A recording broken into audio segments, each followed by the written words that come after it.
दोस्तों YouTube channel best concept 07 में आपका स्वागत है। आज हम लोग पढ़ने जा रहे हैं 10th क्लास का मैथ प्रश्नावली 4.1। प्रश्नावली 4.1 का दूसरा नंबर का पहला क्वेश्चन को पढ़ने जा रहे हैं। ठीक है, दूसरा नंबर में क्या लिखा हुआ है दोस्तों? दूसरा नंबर में लिखा हुआ है निम्न स्थितियों को द्विघात समीकरणों के रूप में निरूपित कीजिए। निम्न स्थिति को जो हम लोग का क्वेश्चन में दिया उसको क्या करना, द्विघात समीकरण के रूप में उसको व्यक्त करना। ठीक है, तो उसको द्विघात समीकरण के रूप में व्यक्त करना। तो पहला वाला दूसरा का ही पहला क्वेश्चन में क्या लिखा हुआ है, एक आयताकार भूखंड का क्षेत्रफल 528 मीटर स्क्वायर है। एक आयताकार भूखंड का क्षेत्रफल कितना है? 528 मीटर स्क्वायर है। क्षेत्र की लंबाई मीटरों में चौड़ाई के 2 गुने से 1 अधिक है। हमें भूखंड की लंबाई और चौड़ाई ज्ञात करनी है। ठीक है, एक आयताकार भूखंड है तो सबसे पहले क्या करेंगे, एक आयताकार भूखंड बनाएंगे। आयताकार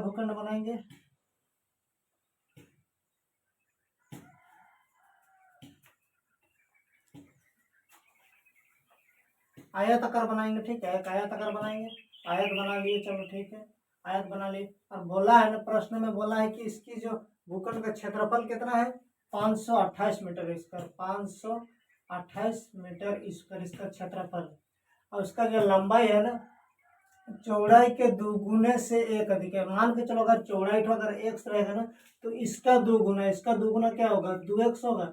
2x से 1 अधिक है, जोड़ 1, मतलब चौड़ाई का 2 गुना से 1 अधिक है। तो चौड़ाई कितना है? x है, तो इसका 2 गुना का कितना होगा? 2x होगा। उससे कितना है? 1 अधिक है, तो 2x + 1 होगा। ठीक है, तो मानेंगे चौड़ाई को क्या करेंगे, सबसे पहले लिखेंगे हल माना आयताकार भूखंड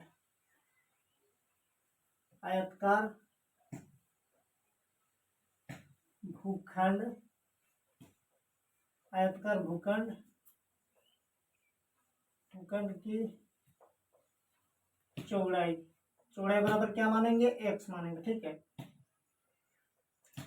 तो लंबाई बराबर क्या होगा? चौड़ाई से कितना अधिक है? 2 गुने से 1 अधिक है, तो 2x + 1। और इसका क्षेत्रफल कितना दिया? इसका क्षेत्रफल दिया है 528 मीटर इसका। ठीक है, इसका क्षेत्रफल दिया है। अब प्रश्न से करने जा रहे हैं। प्रश्न से इसका जो क्षेत्रफल है, आयताकार भूखंड का क्षेत्रफल कितना दिया है? 528 मीटर स्क्वायर। आयताकार भूखंड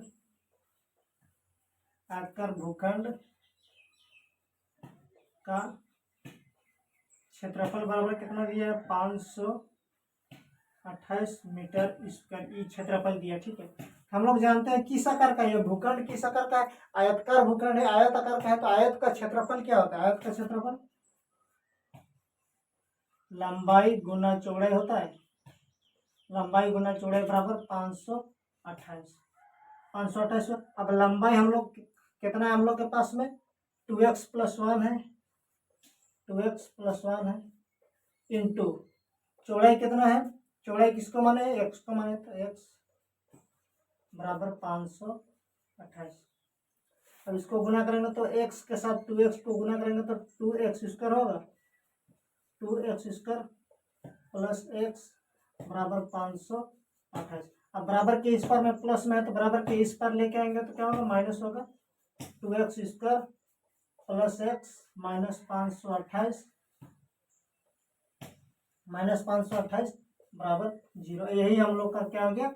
द्विघात समीकरण में व्यक्त हो गया। इसका आंसर यही हो जाएगा। ठीक है, 2x² + x -528 बराबर 0। ये द्विघात समीकरण में हम लोग व्यक्त कर लिए। तो कोई दिक्कत है? यही इसका उत्तर हो गया बाबू। ठीक है, यही इसका आंसर हो गया। इसका कोई दिक्कत है? कोई दिक्कत नहीं है बाबू। ठीक है, अगर क्लास अच्छा लग रहा है तो वीडियो को लाइक करते जाना। ठीक है, समझने में आ रहा है अच्छा तो लाइक कर देना वीडियो को। ठीक है, अब बढ़ते हैं इसी का दूसरा प्रश्न में। दोस्तों दूसरा प्रश्न में लिखा है 2 क्रमागत धनात्मक पूर्णांकों का गुणनफल 306 है। हमें पूर्णांकों को ज्ञात करना है। ठीक है, हमें पूर्णांकों को ज्ञात करना होगा। ठीक है, दो को धनात्मक क्रमागत धनात्मक संख्या दिया, दोनों धनात्मक संख्या पूर्णांकों का गुणनफल कितना है 306 है। ठीक है, तो सबसे पहले हम लोग को जानना है कि क्रमागत क्या होता है। क्रमागत मतलब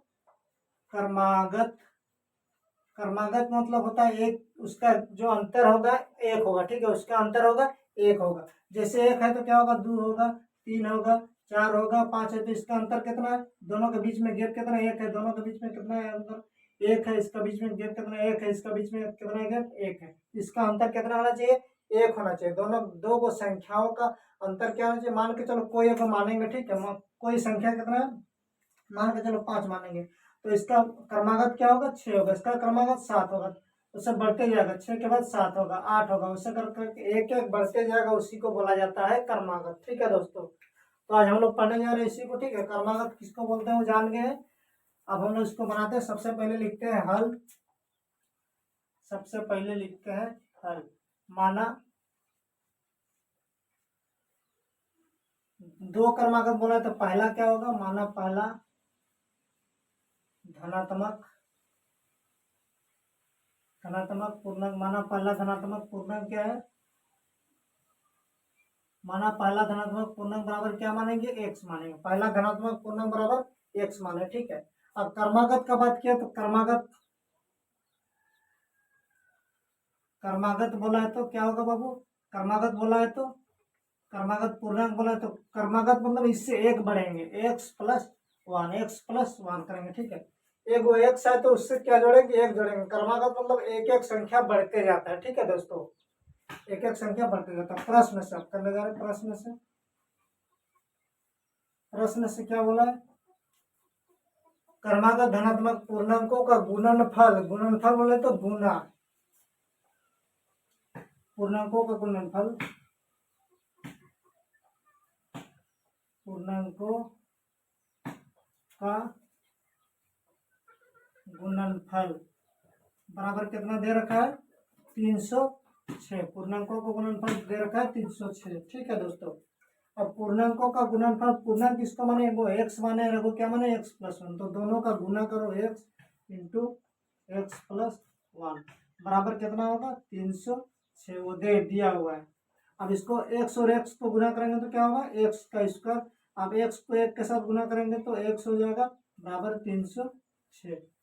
अब बराबर के उस बार में 306 प्लस में, तो इस पार लेके आएंगे, बराबर के इस पार लेके आएंगे तो माइनस होगा। तो x का स्क्वायर प्लस x माइनस के 306 बराबर 0। हम लोग द्विघात समीकरण के रूप में इसको व्यक्त कर लिए हैं। ये इसका क्या हो गया, आंसर हो गया। तो आई होप दोस्तों कहीं पर कोई दिक्कत नहीं होना चाहिए। ठीक है, अब बढ़ते हैं अगला, इसी का दूसरा का तीसरा प्रश्न में। दूसरा का तीसरा प्रश्न में लिखा हुआ दोस्तों, रोहन की माँ उससे 26 वर्ष बड़ी है। रोहन की माँ जो है ना उससे 26 वर्ष बड़ी है। उनकी आयु वर्षों में का गुणनफल अब से 3 वर्ष पश्चात, यानी कि 3 वर्ष पश्चात मतलब बाद में। ठीक है, पश्चात मतलब बाद में 360 हो जाएगी। हमें रोहन की वर्तमान आयु ज्ञात करनी है। हमें रोहन का आयु वर्तमान आयु ज्ञात करना है। ठीक है, और उसका जो अभी आयु है ना, उसकी माँ की जो आयु है वो रोहन से कितना है, 26 वर्ष अधिक है। उसकी माँ की आयु तो रोहन की आयु से 26 वर्ष अधिक है। तो हम लोग रोहन की आयु को मानेंगे। ठीक है, सबसे पहले लिखते हैं हल। माना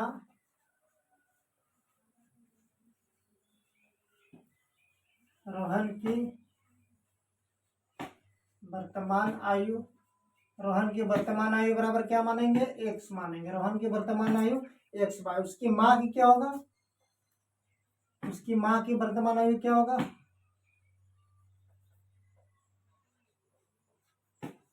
उसकी माँ की क्या होगा, इससे 26 साल बड़ी है वो, तो x+26 होगा। ये दोनों क्या वर्ष में है, वर्ष में।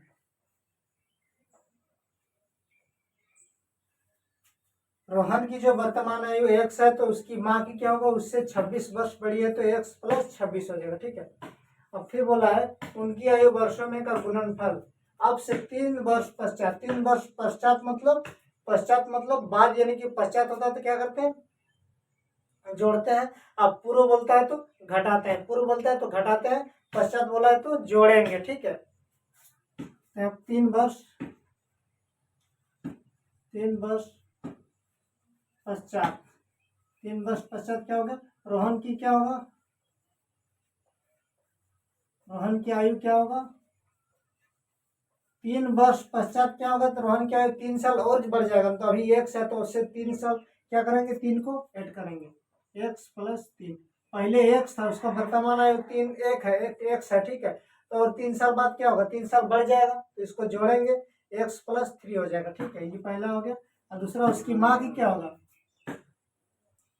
रोहन की माँ की आयु, रोहन की माँ की आयु क्या होगा, अभी कितना है उसका, x + 26 है, उसमें 3 साल बाद कितना होगा, और 3 जोड़ेंगे, तो टोटल कितना हो जाएगा, x + 29, x + 29 बरस हो जाएगा। ठीक है,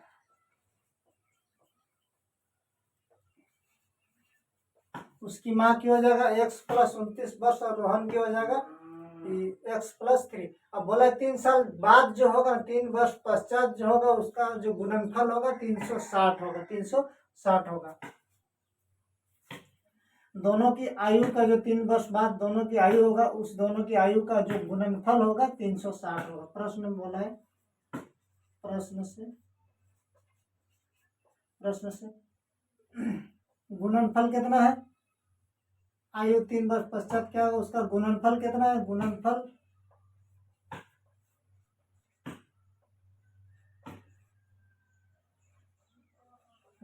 बराबर कितना है, 360 है। ठीक है, अब आयु का गुणनफल, यहाँ पर आयु भी लिख सकते हो। ठीक है,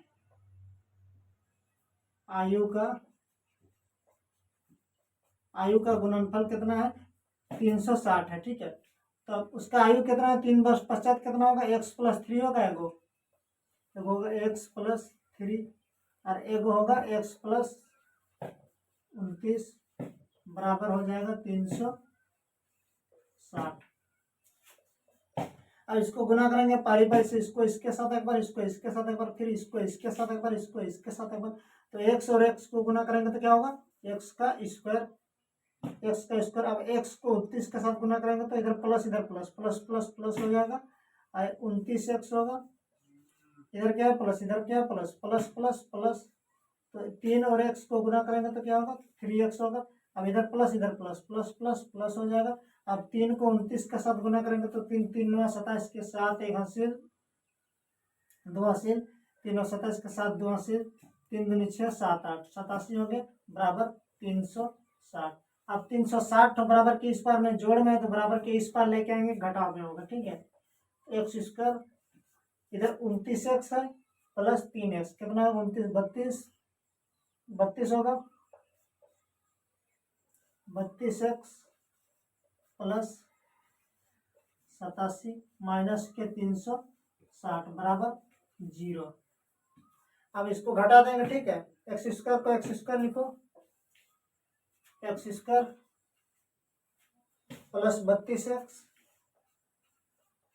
32x, अब इधर प्लस है, इधर माइनस है, कौन बड़ा है, 360 बड़ा है 87 से, इसीलिए चिन्ह लगेगा माइनस का। अब 360 में से 87 जाएगा तो कितना होगा, 10 में से 6 गया, 10 में से 7 गया तो 3, यहाँ पर 5 बचा, 5 में से 8 नहीं जाएगा तो इधर से फिर 80 जाएगा तो कितना हो जाएगा 15, 15 में से 8 जाएगा तो कितना होगा 7। अब यहाँ कितना बचा, 2 बचा, क्योंकि यहाँ से लिया था 273 बराबर 0। x² + 32x माइनस 273 बराबर 0 ही हो गया आंसर। ही द्विघात समीकरण इसका हम लोग ला दिए हैं। ठीक है, इसका आंसर हो गया। अगर क्लास अच्छा लग रहा है तो वीडियो को लाइक करते जाना होगा। ठीक है, और चैनल को सब्सक्राइब भी कर देना। दोस्तों, अब दूसरा का चौथा प्रश्न को पढ़ने जा रहे हैं। चौथा प्रश्न में क्या लिखा हुआ है, एक रेलगाड़ी 480 किलोमीटर की दूरी समान चाल से तय करती है। यदि इसकी चाल 8 किलोमीटर प्रति घंटा कम होती तो वह उसी दूरी को तय करने में 3 घंटे अधिक समय लेती। हमें रेलगाड़ी की चाल ज्ञात करनी, हमें रेलगाड़ी का चाल ज्ञात करना। दूरी कितना है, 480 किलोमीटर है, उसका जो क्या है समान चाल से, क्या समान चाल से उस दूरी को तय कर रहा है, समान चाल से दूरी को तय कर रहा है। दूरी है 480 किलोमीटर, तो उसको क्या करना है, अगर उसकी चाल को अगर 8 किलोमीटर प्रति घंटा घटा देंगे, उसकी चाल को 8 किलोमीटर प्रति घंटा घटा देंगे, तो उसी दूरी को मतलब 480 किलोमीटर की दूरी को ही मतलब उसको तय करने में 3 घंटा क्या लगता है, अधिक समय लगता है, 3 घंटा अधिक समय लगता है। ठीक है, तो हम लोग मानेंगे सबसे पहले लिखेंगे हल। उस समान चाल से दूरी तय करते हैं, तो माना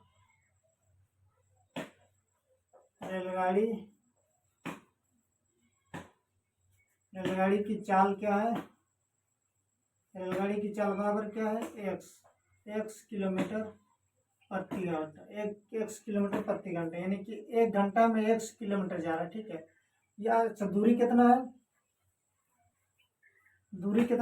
दूरी तो 480 किलोमीटर, दूरी कितना है, 480 किलोमीटर। ठीक है, एक्स किलोमीटर प्रति घंटा का हिसाब से अगर उसका स्पीड होगा तो वो 480 किलोमीटर दूरी तय करता है। ठीक है, अच्छा यदि उसकी चाल में क्या करेंगे, 8 किलोमीटर, यहाँ पर 2 पॉइंट होगा। ठीक है, 8 किलोमीटर कम कर देंगे और 3 घंटा क्या लेता है, उसका अधिक समय लेता है। ठीक है, हम लोग जानते हैं वो। ठीक है, प्रश्न से करने जा रहे हैं। प्रश्न से क्या है, यदि उसकी इसका चाल बराबर क्या होता है,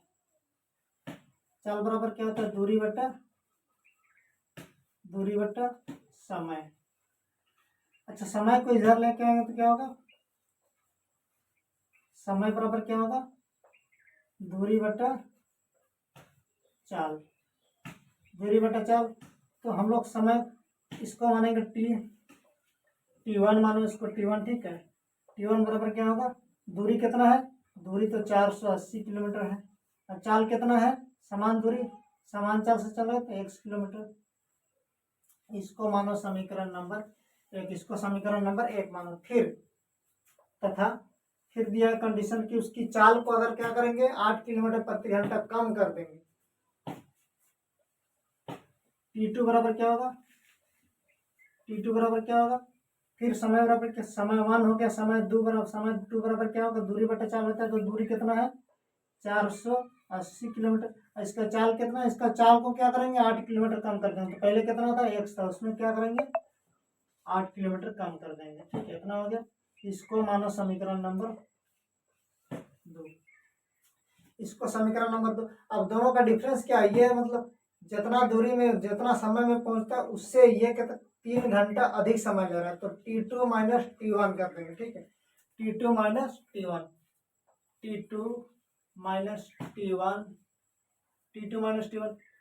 बराबर क्या, 3 घंटा अधिक लेता है, मतलब T2 तो क्या करता है, 3 घंटा अधिक लेता है, तो T2 में से T1 को घटा देंगे तो हम लोग का 3 घंटा, T1 से T2 तो 3 घंटा अधिक लेता है, मतलब T2 है 3 घंटा, इसका जितना है उससे 3 घंटा अधिक लेता है, इधर घटा देंगे तो बराबर में 3 लिखे हैं। ठीक है, T2 जो है ना बाबू, T2 जो है ना, मतलब समय दूसरा जो है ना 3 घंटा, मतलब उसी दूरी को तय करने में 3 घंटा क्या करता है, अधिक समय लेता है, तो T2 माइनस T1 बराबर 3 दे दिए। ठीक है, अब T2 का मान रखो, T2 का मान कितना है, 480 बट्टा x minus 8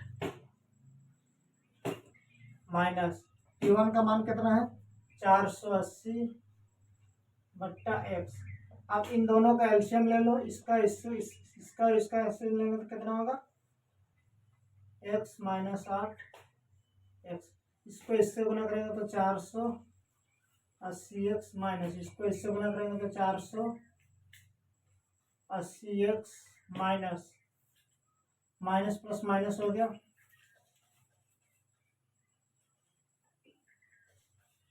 minus plus minus हो गया, इसके हो गया माइनस, ये चिन्ह, अब इसके साथ गुना करेंगे तो 480 प्लस हो गया, माइनस प्लस माइनस, 8 0 0, 8 8 64 के 4 6 80, 8 चौके 32, 33 34 35 36 37 38,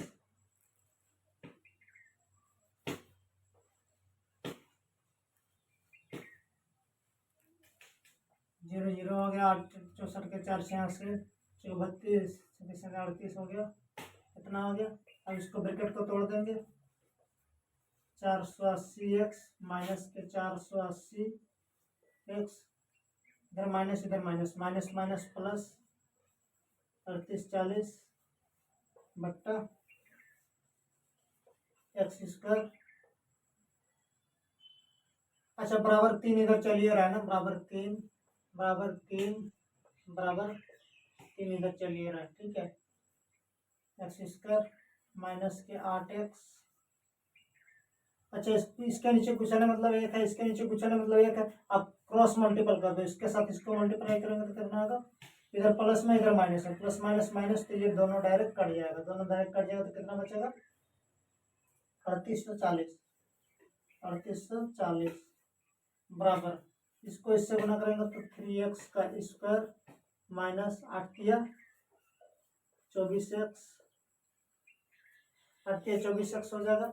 अब इसको क्या करेंगे, बराबर के उस पार लेके जाएंगे तो क्या होगा 3x का स्क्वायर माइनस 24x माइनस के 3840 बराबर 0। यही इसका हो गया आंसर।